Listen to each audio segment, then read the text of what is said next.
দাজ্জাল যেই বছর আসবে ওই বছর টোটাল বৃষ্টি বন্ধ হয়ে যাবে, জমিনের ফসল বন্ধ হয়ে যাবে, আসমান থেকে কোনো বৃষ্টি হবে না, জমিনে কোনো ফসল হবে না রে, জমিনে কোনো ফসল হবে না। নবী বলেন টাকা থাকবে ঠিক, খাবার পাবে না, বাজারে চাল কিনতে পাবে না, ডাল কিনতে পাবে না, সবজি কিনতে পাবে না, টাকা থাকবে ঠিক, খাবার কিনতে পাবে না। তখন দাজ্জাল এক হাতে ঠান্ডা পানি, আরেক হাতে বাবা রুটির পাহাড় নিয়ে আসবে, রুটির পাহাড় এক হাতে, আরেক হাতে ঠান্ডা পানি, বলবে আমি তোমাদের খোদা যে খাবার আর পানির ব্যবস্থা করেছি, আমাকে খোদা মেনে নাও। যারা বাবা মিথ্যাবাদী সমাজের মুনাফিক ছিল, নামদারি মুসলমান, তারা দলে দলে খাইব রুটি আর ঠান্ডা পানি।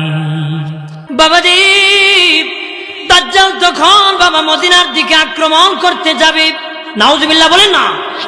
তখন আমার আল্লাহ আমার নূরের নবীর রওজার সামনে বাবা 7টা গেট বানায় দিবে আমার আল্লাহ নিজ দায়িত্বে,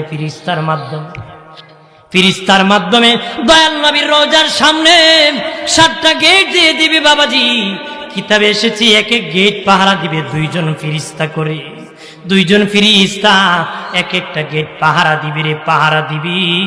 তখন বাবা দামেস্কে জামে মসজিদে আসরের আজান হবে রে, ইমাম মাহদি তখন মুয়াজ্জিন একামত দিতে যাবে, বলবেন থামো আমার ভাই ঈসা আসতেছে, একসাথে নামাজ পড়ব।